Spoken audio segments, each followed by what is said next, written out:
Hello everyone, आज हम discuss करेंगे इंडिया के बायोस्फीयर रिजर्व्स के बारे में। 3 नवंबर को वर्ल्ड ऑब्जर्व करता है international day for biosphere reserves. Biosphere reserve सबसे पहले देखते हैं होते क्या है। बायोस्फीयर रिजर्व एक प्रोटेक्टेड एरिया होता है जहाँ पर नेचर एंड लोकल कम्युनिटीज़ दोनों मिलकर को एग्जिस्ट करते हैं और सस्टेनेबली डेवलप भी करते हैं। इसका मतलब है कि बायोस्फीयर रिजर्व्स में बायोडाइवर्सिटी को प्रोटेक्ट भी किया जाता है और लोगों के लाइवलीहुड्स को भी सस्टेनेबल बनाया जाता है। बायोस्फीयर रिजर्व्स को प्रोटेक्ट करने के लिए नेशनल और इंटरनेशनल दोनों तरह के इनिशिएटिव्स लिए जाते हैं। और international initiative includes UNESCO's man and biosphere programme, जिसके बारे में हम अभी डिस्कस करेंगे। सबसे पहले देखो, बायोस्फीयर रिजर्व 3 टाइप के एरियाज होते हैं एक बायोस्फीयर में। सबसे पहले होता है कोर एरिया, जहाँ पर स्ट्रिक्टली प्रोटेक्टेड जोन होता है। इसमें बेसिकली कंजर्वेशन होती है। ये बहुत ही ज़्यादा प्रोटेक्टेड एरिया है। यहाँ पर landscape, ecosystem, species, genetic variation का प्रोटेक्शन किया जाता है और कंजर्वेशन किया जाता है, और जो बाहरी इंटरफेरेंस है वो प्रोहिबिटेड होती है। Then we have this buffer zone which comes between core and transition zone. Buffer zone होता है वो सराउंड करता है कोर एरिया को। ये सपोर्ट करता है इकोलॉजिकल एक्टिविटीज़ जैसे कि scientific research, monitoring, training and education. Then we have transition area. ये आउटर मोस्ट एरिया होता है जहाँ पर ह्यूमन सेटलमेंट्स और एक्टिविटीज़ अलाउड होती हैं।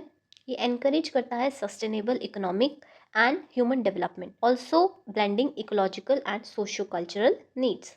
बायोस्फीयर रिजर्व्स वो एरियाज होते हैं जिनको आइडेंटिफाई करती है national governments for conserving biodiversity and for promoting sustainable development. इनको डिस्क्राइब किया जाता है as learning places for sustainable development. Terrestrial, marine, coastal ecosystems को कवर करते हैं और इनका जो ज्यूरिसडिक्शन होता है वो गवर्नमेंट के पास ही रहता है।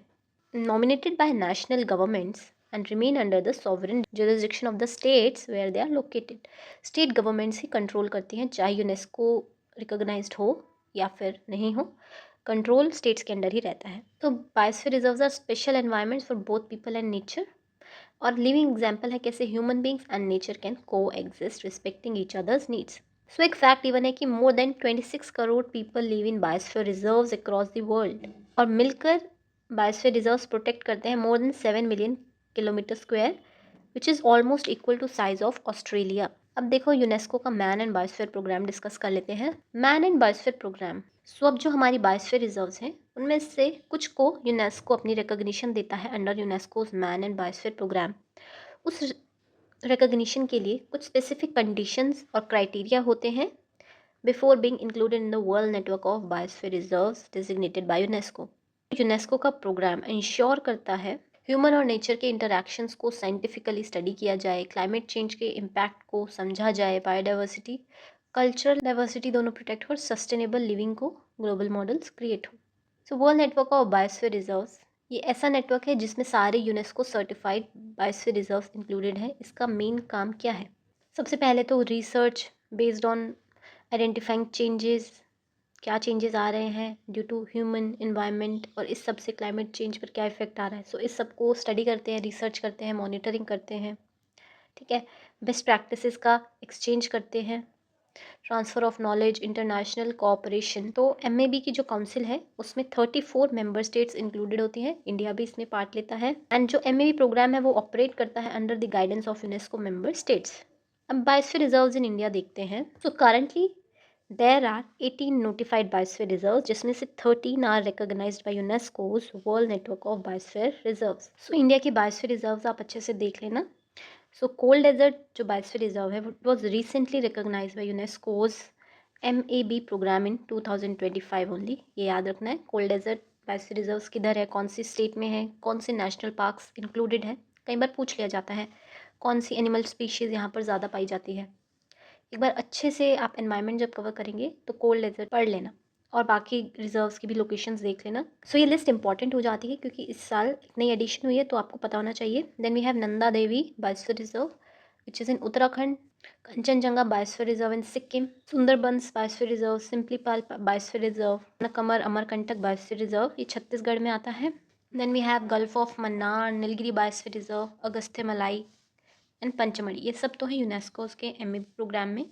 और जो एमएबी में नहीं इंक्लूडेड है, it includes Dihang, Dibang, Manas, Dibru Saikhowa, Nokrik and Great Run of Kutch. Also Sesachala. Now let's see further. So आपको बिल्कुल अच्छे से एक बात याद रखनी है कि cold desert biosphere reserve is in HP. ये लेटेस्ट फैक्ट है जो इसी साल ऐड हुआ है and is important from current point of view also, places in news के पॉइंट ऑफ व्यू से भी ये इंपॉर्टेंट है. सो हमारे इंडिया में ministry of environment, forest and climate change का बायोस्फीयर रिजर्व डिवीजन एडमिनिस्टर करता है एक centrally sponsored scheme for biodiversity conservation which is अ सब scheme under broader conservation of natural resources and ecosystems programme. So CNRE के under एक sub scheme है for biodiversity conservation जिसको administer करता है बायोस्फीयर रिजर्व डिवीजन. ये स्कीम प्रोवाइड करती है financial assistance to states for targeted conservation and development activities और इम्प्लीमेंटेशन जो है वो हैंडल करता है स्टेट फॉरेस्ट डिपार्टमेंट. इस स्कीम में कॉस्ट शेयरिंग होती है ऑफ 60-40, दैट इज 60 के रेशियो में सेंट्रल गवर्नमेंट प्रोवाइड करती है और 40 के रेशियो में स्टेट गवर्नमेंट्स, और 90-10 for north eastern and Himalayan states. ये स्कीम अलग क्यों है? Due to its focus on local communities, particularly उन कम्युनिटीज़ पर जो बायोस्फीयर रिजर्व के आसपास रहती हैं या उनमें ही रहती है. उनके लिए प्रमोट करती है alternative livelihoods, economic development activities, sustainable resource management and help करता है in reducing biotic pressure on core biodiversity zones. Special emphasis place करती है on buffer and transition zones ताकि डिपेंडेंस कम हो on critical ecosystems that is core areas और long term sustainability को ensure कर सके. सो इंडिया के बायोस्फीयर रिजर्व्स कॉम्प्लीमेंट करते हैं और नेशनल इनिशिएटिव जैसे Project Tiger, Elephant, Green India mission, national biodiversity action plan etcetera. तो इम्पैक्ट क्या होता है इन कंजर्वेशन एफर्ट्स का? तो इन कंजर्वेशन एफर्ट्स के थ्रू हमारा डेडिकेशन शोकेस होता है टू कंजर्विंग बायोडाइवर्सिटी. एम्पावर कर सकते हैं हम लोकल कम्युनिटीज़ को एंड एडवांस कर सकते हैं सस्टेनेबल इकोसिस्टम प्रैक्टिसेस को. सो इन रिजर्व्स ने कंट्रीब्यूट किया है in maintaining ecosystem balance by enabling conservation of biodiversity और स्ट्रेंथन किया है क्लाइमेट रेजिलियंस को इन फ्रेजाइल हैबिटेट्स.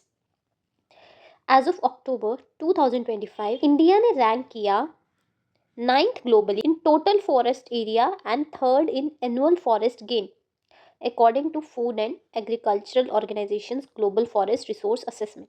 ये डेटा आपका मेंस में काम आ सकता है, इसको नोट कर लेना, ठीक है.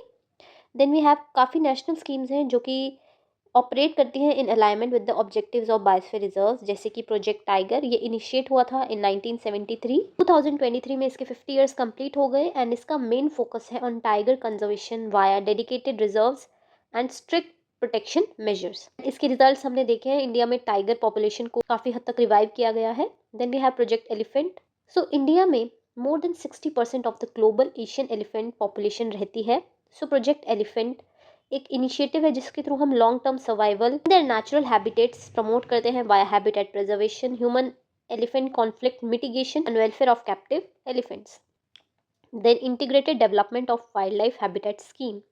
ये एक सेंट्रली स्पॉन्सर्ड स्कीम है जो कि फाइनेंशियल और टेक्निकल असिस्टेंस प्रोवाइड करती है to states and UTs for wild life conservation activities. Then we have national biodiversity action plan. तो national biodiversity authority is established under biological diversity act of 2002 और इसकी responsibility होती है to regulate access to India's vast biological resources and associated traditional knowledge. ठीक है, तो ये बहुत इंपॉर्टेंट है. जैसे लिविंग मॉडिफाइड ऑर्गेनिजम्स का एक्सपोर्ट इम्पोर्ट, इस सब में भी इसका काफ़ी रोल होता है.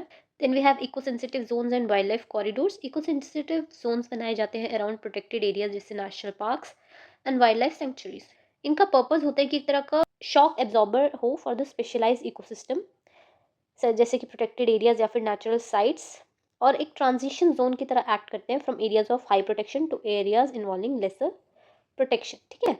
Then we have Green India Mission. इसका एम है to protect, restore and enhance India's forest cover and also साथ साथ टैकल करना क्लाइमेट चेंज को. इसका फोकस होता है on improving biodiversity, water resources and ecosystems जैसे मैंग्रोव्स, वेटलैंड्स. मैंग्रोव्स और वेटलैंड्स का काफ़ी इंपॉर्टेंट रोल होता है in carbon absorption. So climate change पर भी काफ़ी इफेक्ट होता है. क्लाइमेट चेंज के लिए भी काफ़ी अच्छा है ये.